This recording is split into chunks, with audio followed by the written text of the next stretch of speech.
The bridge didn't just crack that morning, it screamed. And when 40 tons of cement started crawling across wood rated for 5, I realized I wasn't watching construction progress. I was watching a disaster countdown in real time. The first sound was a deep groan, like something ancient being forced to carry weight it was never meant to hold. I froze at the edge of my property as the cement truck rolled forward, slow and confident, its rotating drum humming like nothing was wrong. But everything was wrong. That bridge was mine, a narrow wooden span crossing a shallow creek, built decades ago for light vehicles and rural access. I had maintained it myself, reinforced planks, replaced bolts, inspected supports every year. I knew every inch of it, and I knew its limit. 5 tons. The truck crossing it weighed 8 times that. I waved both arms, shouting for the driver to stop. He slowed, looked uncertain, then pointed vaguely ahead as if to say, "I've been cleared." Cleared by who? Not by physics. The tires rolled onto the center span. The wood dipped lower than I had ever seen. Bolts strained. One support beam shifted with a sharp pop that echoed under the structure. For a second, I truly believed it would collapse right there. But it didn't. It survived. Barely. When the truck reached the other side, the bridge didn't return to its original level. It sagged. Just slightly, but noticeably. Enough that I could see the alignment was off. That wasn't wear and tear. That was structural compromise. I immediately walked the length of the bridge, inspecting every joint. A hairline fracture had formed along one of the primary beams near the midpoint. Fresh wood fibers exposed. A warning sign if I had ever seen one. And this wasn't random traffic. This was WA-approved construction routing for a new development behind my land. Instead of using the main access road, they had decided my private bridge was the convenient shortcut. No consultation, no reinforcement, no permission. I had already sent emails about load limits. I had posted visible signage. I had warned them that heavy commercial vehicles would damage the structure. Their responses had been polite but dismissive. Temporary use, minimal impact, within acceptable tolerance. Standing there, staring at that fresh fracture, I understood something clearly. If I didn't stop this, the next crossing wouldn't just damage the bridge. It could destroy it, and maybe take someone down with it. That was the moment this stopped being a minor inconvenience. It became a countdown. I thought the warning would be enough. It wasn't. The next morning, just after sunrise, I heard the low rumble again. Diesel engines have a way of announcing themselves long before they appear, and as that vibration rolled through the ground beneath my feet, I knew exactly what was coming. Another cement truck. I stepped outside before it reached the bend in the road. The bridge looked different in the early light. The center sag was subtle, but now that I had seen it, I couldn't unsee it. The hairline fracture along the beam had widened slightly overnight, just enough to catch dust inside the split. The truck rounded the corner. This time, I didn't wave frantically. I stood in the center of the bridge. The driver slowed, clearly confused. I pointed at the bright red sign bolted to the railing, max load 5 tons. He leaned out the window. "WA cleared access," he called down. "That bridge is structurally compromised," I replied. "You cross it again, you risk collapse." He looked unsure. But behind him, a second construction vehicle had already appeared, blocking any easy retreat. The pressure was subtle but real. Schedules. Deadlines. Authority from someone higher up. He checked his phone. Probably a message from a supervisor. Then he gestured forward and drove. The first tire hit the wooden planks with a heavy thud. The bridge responded instantly. A deep creak followed by a sharp cracking snap from beneath the center span. The sag dipped lower than yesterday. Not dramatically, but enough that my stomach tightened. I stepped off the bridge, watching every inch of it flex under the truck's weight. Halfway across, one of the side rails splintered outward. A bolt popped loose and clattered into the creek below. The driver accelerated slightly. Instinct, maybe fear, and the truck finally cleared the far side. When the weight lifted, the bridge did not recover. The dip remained. Worse than before. I walked to the midpoint and pressed my hand against the fractured beam. The crack had extended several inches along the grain. This wasn't cosmetic damage anymore. This was progressive failure. I pulled out my phone and documented everything. Close-ups, wide shots, a slow pan underneath the span showing the leaning support post that hadn't been leaning yesterday. Then I did something different. Instead of another polite email, I sent a formal notice of liability. If they continued to use my bridge, they would be responsible for structural collapse and any injuries that followed. I thought that would stop them.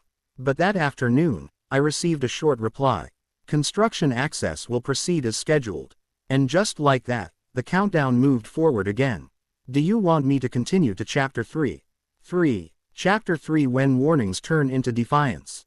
By the third day, this wasn't about misunderstanding anymore. It was defiance. I was already outside when I saw the SUV pull up ahead of the trucks. Karen stepped out, clipboard in hand, sunglasses on, posture perfectly composed, like this was just another routine oversight visit. Behind her, 2 cement trucks idled. 2. I felt the ground hum beneath my boots. She approached calmly. "We received your notice," she said, voice steady. "However, our engineers determined temporary construction traffic is acceptable." "Which engineers?" I asked. She didn't answer directly. "You're obstructing authorized access." Authorized. That word carried more weight in her tone than the trucks did on my bridge.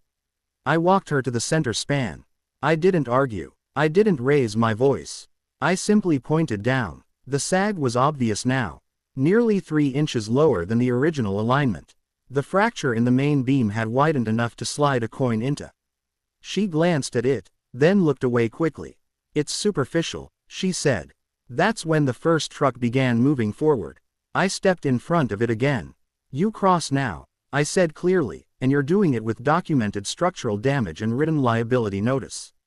The driver hesitated. His engine idled louder, almost impatient.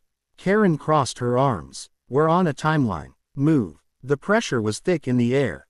Workers were watching. Neighbors had started to gather. No one wanted to be the one who backed down. I stepped aside slowly, but I held up my phone, recording. "State your name and confirm you're instructing this driver to proceed despite visible structural damage," I said calmly. For a split second, her composure cracked. Then she said it. "You may proceed." The truck rolled forward. The moment the front axle reached the midpoint, the bridge reacted violently. A loud crack echoed beneath us, not a creak this time. A break. The entire span dropped suddenly by another inch. Gasps erupted around us. One of the vertical support posts beneath the bridge tilted sharply downstream. The wood fibers around the cracked beam split further, the fracture racing along the grain like lightning. The driver froze halfway across. Even Karen looked shaken now. But instead of ordering him back, she waved forward again. "Keep going," she shouted. And that was the moment something shifted inside me. They weren't misinformed. They weren't unaware. They were gambling. With wood. With gravity. With someone's life. As the truck finally cleared the far side, the bridge sagged lower than it ever had before. It didn't collapse, but it was close. Close enough that I knew the next move couldn't just be another warning. It had to change the outcome entirely. That night, I stopped thinking about persuasion. I started thinking about proof. If Karen wanted authority, I would give her something stronger than opinion. I would give her evidence no one could ignore. Before sunrise, I walked the entire length of the bridge with measuring tools. I documented the sag precisely, 4¼ inches below original level. I photographed the split beam with a ruler pressed against the fracture to show its expansion. I crawled underneath and filmed the leaning support post, now visibly displaced in the soil. Then I made 3 calls. First, the county building inspector. Second, the non-emergency police line. Third, my insurance provider. I explained the situation calmly and factually. Repeated overweight crossings, visible structural compromise, written liability notice ignored. No drama, just risk. By 8 a.m., I had placed bright orange barricades at both ends of the bridge. Not blocking it illegally, simply marking it as unsafe. I mounted 2 visible cameras facing the entrance and the damaged beam. And I added one more sign beneath the weight limit. Structure under official review. At 8:17 a.m., the convoy returned. Karen's SUV stopped short when she saw the barricades. She stepped out slowly this time, scanning the cameras, the signage, the documentation laid out on a folding table near the entrance. "What is this?" she asked sharply. "Documentation," I replied. The cement trucks idled behind her. "You can't shut down access," she said. I didn't. I answered. The structure did. Right then, one of the officers I had spoken to the night before pulled up behind the convoy. Not lights flashing, not dramatic, just present. Another vehicle followed, the building inspector. Karen's posture shifted almost instantly. The inspector walked to the center of the bridge, looked at the sag, then crouched to examine the fractured beam. He didn't need long. This is active structural failure, he said clearly. No heavy vehicle traffic until reinforced. One of the officers approached Karen. Were you previously notified about load limits? She nodded slightly. And about damage after prior crossings? Another pause. Yes. Behind us, the lead truck driver stepped out of his cab, looking visibly uncomfortable now. The officer looked back at the bridge, then at Karen. If that collapses under a vehicle, someone gets seriously hurt, he said. Silence settled over the road. For the first time since this began, the momentum wasn't hers. It wasn't mine either. It belonged to the facts. And facts don't bend under pressure. But consequences were only beginning to take shape. Once officials were on scene, the tone changed completely. What had started as a standoff between neighbors and construction crews now looked like a formal safety inquiry. The officer walked the span carefully, testing the planks with measured steps. The building inspector knelt near the fractured beam, pressing a small metal gauge into the split to assess its depth. It's progressed, he muttered. This didn't happen overnight. Karen stood a few feet away, arms folded again. But this time it wasn't confidence. It was containment. The lead officer turned toward her. You were notified in writing about weight restrictions. Yes, she answered, controlled but tight. And you authorized continued crossings. She hesitated just long enough to matter. The development has a schedule, she said. The officer didn't react to the excuse. Instead, he looked at the truck drivers. Were you informed of the 5-ton load limit? One of them nodded slowly. We saw the sign, and the visible damage. Another pause. Yes. The inspector stood and addressed everyone. This structure is compromised. Continued heavy crossings could cause sudden collapse. If a vehicle had been centered when that lower support shifted, we'd be having a different conversation. That sentence landed heavily. Different conversation. The officer pulled out a notepad. Statements were taken. Times were recorded. My documentation was reviewed. Emails, certified notices, video clips showing Karen instructing the driver to proceed despite visible damage. The cameras I had installed that morning had captured everything clearly. The officer finally looked at Karen again. Ma'am, knowingly directing overweight vehicles across a posted restricted structure after written liability notice may constitute reckless endangerment. The word hung in the air. Reckless endangerment. She tried to argue procedure, permits, development approvals. But none of that overrode posted load limits or visible structural failure. The lead driver was also addressed directly. You have discretion to refuse unsafe operation, the officer told him firmly. Weight restriction signage is enforceable. The trucks were ordered to turn around and leave the area immediately. Construction access through my bridge was suspended pending structural reinforcement and official re-evaluation. No handcuffs clicked, no dramatic arrest unfolded on the roadside. But citations were issued, formal violation notices were written, and a safety investigation was officially opened. As the convoy slowly backed away, the bridge remained standing, sagging, fractured, but intact. The real collapse hadn't been wood or bolts. It had been assumption that deadlines outranked safety, assumption that pressure would silence warnings. Standing there watching the trucks disappear down the road, I realized something important. This wasn't the end. This was accountability beginning. 2 weeks later, the bridge was still closed. Temporary steel supports had been installed beneath the center span under county supervision, stabilizing the structure enough to prevent further sagging. But the damage was undeniable. Engineering reports confirmed what I had warned from the beginning.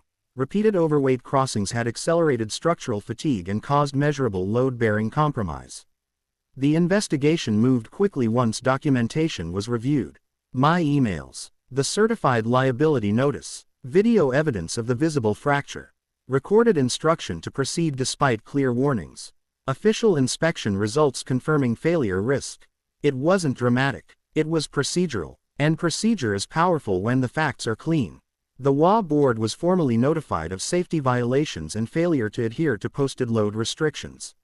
Fines were issued for unauthorized commercial use of a private restricted structure.